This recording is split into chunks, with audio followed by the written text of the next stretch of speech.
This is Radio Nepal. I'm Sushmita Dawadi with the news. Top stories of the hour first.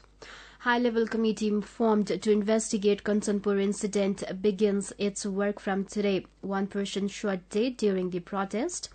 A resolution motion to end violence against women presented in House of Representatives.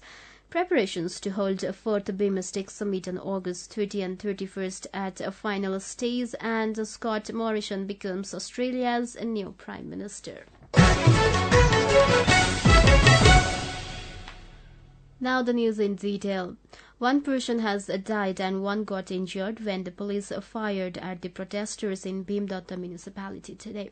The protesters were demanding probe in the murder case of 13-year-old Nirmala Panta of Kholti in Bhimdatta municipality too. According to Radio Nepal reporter Krishna Saud, in today's protest, a teenager has died on the spot after a bullet shot by the police hit him. Reporter Saud also said that one more person was injured in the incident. As per the latest report from reporter Saud, the District Administration Office Kanchanpur has claimed a curfew in Bhimdatta municipality from 8 p.m. now till next notice. Likewise, in Kanchanpur, 3 police personnel also died in ambulance accident today itself. Meanwhile, the high-level investigation team formed by the Ministry of Home Affairs to probe into the murder case of Nirmala Panta has started its work from today. Coordinator of the probe committee and Joint Secretary at the Home Ministry, Hari Prasad Mainali, said the committee has started the preliminary investigations into the murder case of Nirmala Panta. Coordinator Mainali further said that committee will submit the detailed report of the case within 15 days, digging out the truth. Addressing a press meet at Kanchanpur District Administration Office today, he said with meticulous study, the committee will rectify everything, and if there have been even minor errors or mistakes, that will be corrected.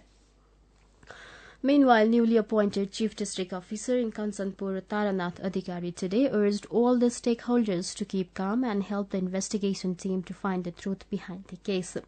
Kanchanpur District Office, in a press statement today, has urged help to maintain peace and order since the investigation in the murder case of Nirmala Panta has started. The statement also said the local administration is ready to do every needful things to maintain peace and order in the place. Meanwhile, Home Minister Rambahadur Thapa has said the government will bear the cost of treatment for those injured in the Kanchanpur incident that took place on Thursday. The incident happened in course of demonstrations held by people of Bhimdatta municipality demanding the arrest of the guilty in rape and murder of a local 13-year-old Nirmala Panta. Many demonstrators were injured in the incident yesterday. The Home Minister today visited the Tribhuvan University Teaching Hospital to take updates of health condition of one of the injured, Arjun Bhandari. He was brought to the hospital from Kanchanpur for further treatment. A bill on right to food 2075 BS has been presented in today's meeting of the House of Representatives. Minister for Agriculture and Livestock Development Chakrapani Khanal presented the bill in the meeting today. Similarly, the meeting unanimously approved the proposal tabled by Minister for Finance Dr. Yubaraj Khatiora to send the bill on payment and clearance 2075 BS for clause-wise discussions to the respective committee. Meantime, a resolution motion to end violence against women has been presented before the House of Representatives. Speaker Krishna Bahadur Mahara presented the motion in the lower house session today. Earlier, 22 lawmakers had signed on the document and registered it at the Parliament Secretariat on July 5. The motion has sought an end to all forms of physical, mental, sexual and psychological and other sorts of violence against women, as Nepal is a signatory to the Convention on All Sorts of Violence Against Women, CEDAW, and other international treaties. The proposal demanded a direction to the government to come up with a public awareness campaign against physical assaults on women for not bringing dowry, superstitions, and other sorts of exploitations, as well as including curriculum aimed at bringing social justice and equity by including these issues in the school textbooks. Meanwhile, Minister for Women, Children and Senior Citizen Thamaya Thapa, while responding to the queries raised by lawmakers on the resolution today, argued that government has emphasized social reform and public awareness. She also said government is committed to taking action to the culprits in the rape case of Kanchanpur district. She further said some laws are being formulated and getting implemented to curb violence against women and social discrimination and malpractices. The next meeting of the House of Representatives shall take place at 1 p.m. on August 26. The preparations to hold the fourth summit of the Bay of Bengal Initiative for Multisectoral Technical and Economic Cooperation BIMSTEC in Kathmandu on August 30 and 31st has reached the last phase. While preparations for the summit is underway, the works relating to writing of declaration and its contents are being carried out at a footing. Prior to the two-day summit, preliminary meetings such as the secretarial meeting of the secretaries of the Ministry of Foreign Affairs or Ministry of External Affairs of the member countries and the ministerial level meeting of the Minister of Foreign Affairs or Minister of External Affairs of the member countries will take place on coming Tuesday and Wednesday respectively. Organizing a press conference at the ministry today, Minister for Foreign Affairs Pradeep Kumar Gyawali said that it has been confirmed that the Chief Justice will lead the team from Bhutan to the summit, while from India, Bangladesh and Thailand, Prime Ministers will take part in the summit. Meanwhile, the Sri Lankan team and Myanmar team will be led by respective presidents. BIMSTEC is the regional group of 7 countries which lies near the Bay of Bengal. The member countries include Bangladesh, Bhutan, India, Myanmar, Nepal, Sri Lanka and Thailand. According to Minister Gyawali, President of Myanmar is scheduled to arrive in Kathmandu on the 26th of August, while Sri Lankan President on August 27. Both VVIP's guests will be making a visit to birthplace of Lord Buddha in Lumbini. Similarly, he informed that the Prime Ministers from Bangladesh, Thailand and India will arrive on August 30. According to Minister Gyawali, the summit will concentrate on the issues of energy, trade and Buddhist circuit, tourism promotion and reduction of impact of climate change.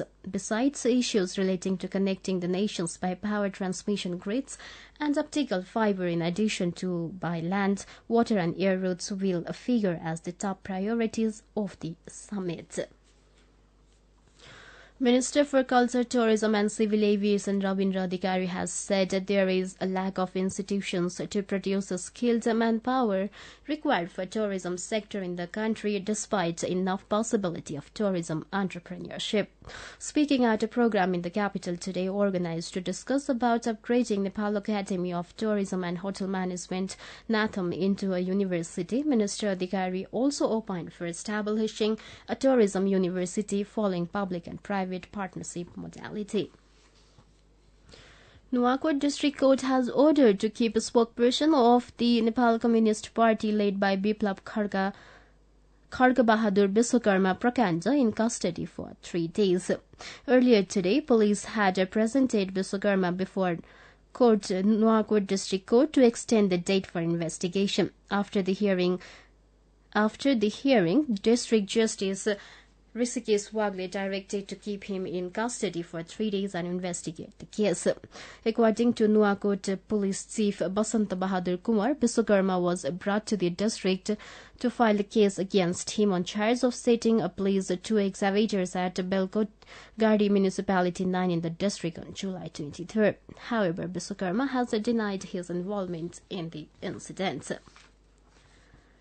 A regional gathering of the non-resident Nepali Association NRNA Middle East kicked in the United Arab Emirates UAE with a view to drawing the government's attention towards issues of Nepali migrant workers. Minister for Water Supply Bina Moga today inaugurated the event in Dubai. According to NRNA spokesperson Vusan Khemere, the gathering will hold thorough discussions on problems facing Nepali in the Middle East countries in course of employment or operation of a business. The second wide-body plane of Nepal Airlines Corporation Makalu begins its first commercial flight to Bangkok from today. General Manager at NAC Sugat Ratna Kangsakar informed that the Airbus aircraft A330-220 with call sign 9NALZ launched its regular flights. NAC spokesperson Ravindra Shrestha said that Makalu plane will make flights from Bangkok thrice in a week as per the old flight schedule for the time being. You are tuned into Radio Nepal 8 p.m. News Bulletin. Let's have some international updates now. Scott Morrison has become Australia's new Prime Minister after Malcolm Turnbull was forced out by party rivals in the bruising leadership contest. Turnbull had been under pressure from poor polling and what he described as an insurgency by Conservative MPs. Morrison, the Treasurer, won an internal ballot 45-40 over former Home Affairs Minister Peter Dutton, who had been Turnbull's most vocal threat. Turnbull is the fourth Australian Prime Minister in a decade to be ousted by his colleagues. Moving on, a Japanese woman will be flying through the glass ceiling as she becomes her country's first female fighter pilot. First Lieutenant Misa Matsushima, 26, will begin duty on Friday, having completed her training to fly F-15, Japan's military has announced. As the first female fighter pilot, she will open the way, she told the reporters. Japan's Air Force began recruiting women in 1993, except as fighter jet and aircraft pilots. It lifted that ban on late on 2015. Now in Yemen, the Saudi-led coalition fighting Houthi rebels in Yemen has failed to properly investigate war crimes allegations, their Human Rights Watch says. Separately, a missile strike in the west has killed several civilians. Both sides blamed each other. The coalition has come under increased pressure since an airstrike killed more than 40 children this month. The Saudi-led alliance, which is backing Yemen's government in its war with the Houthi rebels, has repeatedly denied allegations of war crimes and says its airstrikes are not directed at civilians. It vowed to carry out an investigation after widespread condemnations of the attack on a bus carrying school children on August 9. Now, general weather forecast for tonight. According to the forecasting division, the weather will be generally cloudy throughout the country. Light to moderate rain is to occur at many places. Chances of heavy rainfall at a few places of the country. Chances of heavy rainfall at one or two places of the central and western region. Well, we have nearly come to the end of this news bulletin, but before wrapping up the headlines once again.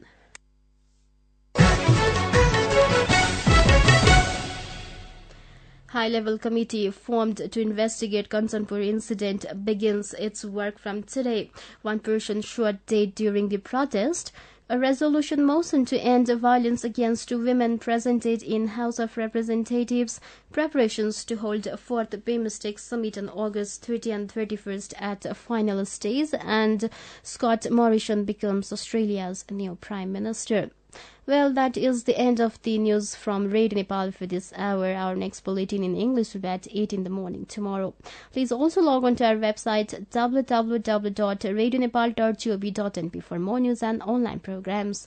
Stay tuned and have a good night.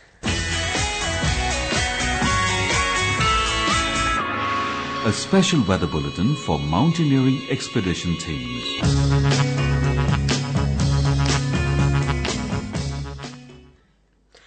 Welcome to Special Weather Bulletin. General weather, it will be generally cloudy with rain or snow at some places. Now, wind and temperature for western region at 3,000 meters, 10 degree 5 knots, 12 degrees Celsius.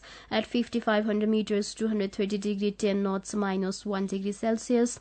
At 7,000 meters, 180 degree 5 knots, minus 10 degrees Celsius. And at 9,000 meters, 190 degree 5 knots, minus 23 degrees Celsius.